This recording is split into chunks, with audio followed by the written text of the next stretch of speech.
आपके सबसे favourite YouTube channel OCC by Vipul sir में।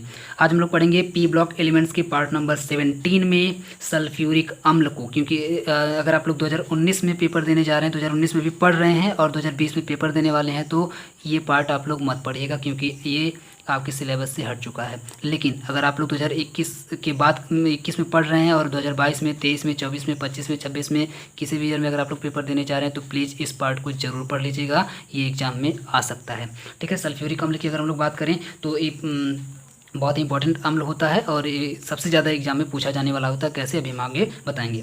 पढ़ते हैं। सल्फ्यूरिक अम्ल एक अत्यंत महत्वपूर्ण रसायन होता है और सल्फ्यूरिक अम्ल को हम लोग रसायनों का राजा कहते हैं। क्या कहते हैं? रसायनों का राजा कहा जाता है। इसके उपयोग की बात करें तो यह सभी उद्योगों में, कोई ऐसा उद्योग नहीं जिसमें सल्फ्यूरिक अम्ल का प्रयोग ना होता हो। कुछ ही उद्योगों को अगर छोड़ दें तो मैक्सिमम उद्योगों में सल्फ्यूरिक अम्ल का प्रयोग होता ही होता है। ठीक है, होता ही होता है, जरूर होता है। आप जानते हैं बैटरी में सल्फ्यूरिक अम्ल को डाला जाता है, तेजाब डाला जाता है। अब बताइए, बैटरी कौन सा ऐसा उद्योग है जहाँ पर नहीं यूज होती है? सभी जगह पे इन्वर्टर वगैरह लगा ही होता है, तो सभी जगह पे यूज होती है। तो आप समझ सकते हैं कि सल्फ्यूरिक अम्ल कितना ज़्यादा इंपॉर्टेंट है हमारे जीवन के लिए, हमारी लाइफ के लिए। ठीक है, दैनिक जीवन के लिए। अब इसको अगर बनाने की बात करें, इसको बनाया कैसे जाता है, तो बनाने के लिए इसकी जनरली दो विधियां हैं जो सबसे ज़्यादा पूछी जाती हैं। एक है शीश कच्छ विधि और दूसरा है संपर्क विधि। लेकिन हम आपको सिर्फ एक ही पढ़ाएंगे, संपर्क विधि। अगर आप लोग रिक्वेस्ट करेंगे कमेंट में तो शीश कच्छ विधि भी हम आपको पढ़ा देंगे किसी वीडियो में, लेकिन अभी प्रेजेंटली हम एक ही पढ़ा रहे हैं। एक से आपका काम चल जाएगा एग्जाम में, कोई एक आती है तो उसमें से आप लोग लिख लीजिएगा। ठीक है, संपर्क विधि की बात करें तो ये देखिए 2010, 11, 12, 13, 14, 15, 16, 17, 18, 19, 20 लगातार पूछी जाती है। कोई ऐसा ईयर नहीं जिसमें पूछा नहीं जाता। तो आप बताइए दूसरा पढ़ने की जरूरत क्या है? दूसरी पढ़ने की जरूरत क्या है? एक से जब आपका अगर काम चल जाता है तो दूसरी विधि पढ़ने की जरूरत ही नहीं है। तो संपर्क विधि को हम लोग सिर्फ पढ़ लेते हैं। लगातार आती है, हमेशा आती है, याद रखिएगा, जरूर पढ़ के जाइएगा। ठीक है, इस विधि में होता क्या है? कॉन्टैक्ट प्रोसेस इसको लोग बोलते हैं। तो कॉन्टैक्ट किया जाएगा, किससे कॉन्टैक्ट किया जाएगा, कैसे किया जाएगा, हम लोग देखते हैं। इस विधि में सल्फ्यूरिक अम्ल का उत्पादन SO2 के वायु द्वारा SO3 में उत्प्रेरणीय ऑक्सीकरण द्वारा किया जाता है। अब थोड़ा सा हार्ड लैंग्वेज लिखी गई है, हम इसको आसानी से बता देते हैं। इस विधि में सबसे पहला काम किया जाता है, SO2 को SO3 में बदला जाता है। अगर आप लोग पिछला पार्ट पढ़ेंगे तो पिछले पार्ट में हम आपको बताए थे कि हमेशा SO2 जब भी बदलेगा तो या तो SO3 में बदलेगा या तो SO4 में बदलेगा। SO3 क्या है? एक तरह का कंपाउंड है। तो अक्सर आप देखेंगे SO2 SO3 में, यानी कि कंपाउंड बदलता है। जबकि अगर SO4 में बदलेगा तो उसके ऊपर 2 माइनस चार्ज आ जाता है। तो बताइए, कोई भी अगर कंपाउंड होगा तो उसके ऊपर क्या माइनस चार्ज आएगा? बिल्कुल नहीं आएगा। तो जैसी बात है, SO2 किस में पहले बदलेगा? SO3 में बदलेगा। ठीक है, तो सबसे पहला इसमें काम क्या होगा? हम लोग SO2 को बदल देंगे SO3 में। चलिए बदलते हैं। ये देखिए बदल दिया हम लोग, बहुत ही आसान सा रिएक्शन है। 2SO2 O2 और यहाँ पे रिएक्शन करवा दीजिए, 2SO3 बन गया। और एक रिवर्सिबल प्रोसेस होता है, उत्क्रमणीय प्रक्रिया होती है। पीछे से आगे, आगे से पीछे, दोनों तरफ चलती है। आगे पीछे इसमें कुछ नहीं होता। ठीक है, दोनों तरफ से सेम होता है। तो दोनों को अगर आप लोग मिला देंगे, एडिशन रिएक्शन है, मिलकर के SO3 बन जाएगा। इस रिएक्शन की बात हम पिछले वीडियो में भी कर चुके हैं, जो लोग देखेंगे उनको पता होगा। और इसके बाद हम लोग क्या करेंगे? सबसे पहला काम तो आपका हो गया, SO3 बन गया। सबसे पहला इस काम आपको क्या करना था H2SO4 बनाने में, कि आपको SO3 बनाना था, SO2 को कन्वर्ट कर देना था SO3 में।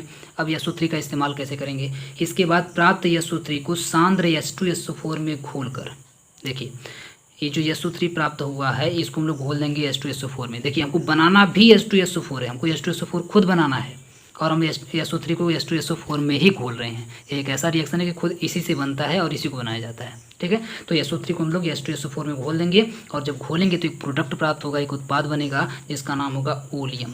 जिसका नाम क्या होगा? ओलियम। तो ओलियम आपसे पूछा जा सकता है, ओलियम क्या है 1 नंबर में? तो ओलियम क्या है अभी आपको पता चल जाएगा। कुछ नहीं है, SO3 को जब हम लोग H2SO4 में घोलते हैं तो ओलियम बन जाता है, ओलियम प्राप्त हो जाता है। इस ओलियम में उपयुक्त मात्रा में जल मिला दिया जाता है।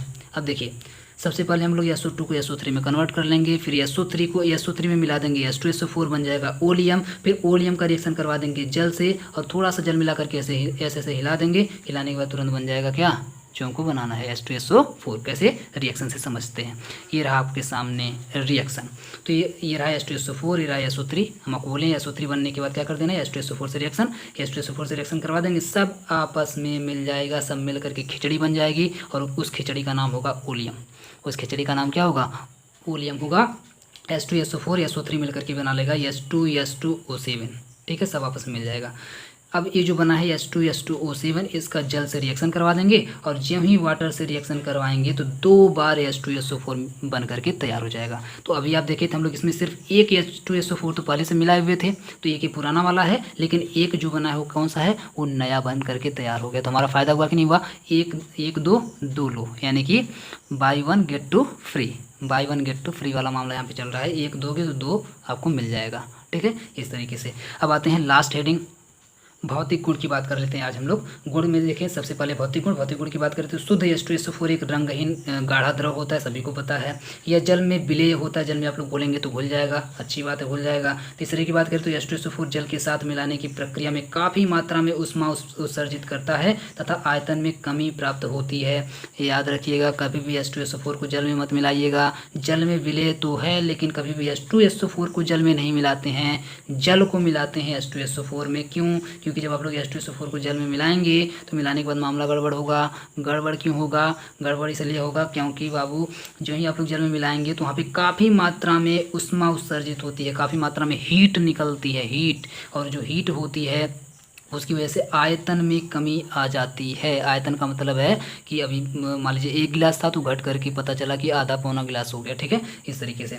नंबर 4 की बात करें तो नम वायु में, यानी कि थोड़ा सा वाटर वाली वायु हो यानी कि नम हो, तो नम वायु में यह यानी कि धुआं उत्सर्जित करती है। अगर आप लोग इसको थोड़ा सा ऐसी जगह पे रखेंगे जहाँ पर सीना ज़्यादा है, सीना का मतलब है कि नम, वहाँ पे नमी बहुत ज़्यादा है, वाटर का अमाउंट है, तो वहाँ पे आप देखेंगे कि धुआं उत्सर्जित करता है, धुआं निकलता है वहाँ से, ठीक है। त्वचा के संपर्क में आने पर यह त्वचा को जला करके घाव उत्पन्न कर देता है। तो सभी को पता है कि भैया तेजाब से बच के रहना चाहिए। तेजाब क्या करता है? त्वचा को जला देता है। तो आज के लिए इतना ही। उम्मीद करते हैं आपको वीडियोज पसंद आ रहे होंगे। पसंद आ रहे तो खूब धड़ाधड़ जितने लोगों को हो सके सबको शेयर कीजिए, प्लीज़ मेरे लिए शेयर कीजिए। आप लोग जितना ज़्यादा से ज़्यादा शेयर करेंगे उतनी ही हमको एनर्जी मिलती है नेक्स्ट वीडियो बनाने के लिए, क्योंकि हम आपको फ्री में बिल्कुल प्रोवाइड कर रहे हैं। इतना तो कर सकते हैं भाई मेरे लिए, तो प्लीज़ इतना ज़रूर किया करिए। पूरा वीडियो देखने के लिए बहुत बहुत बहुत बहुत धन्यवाद।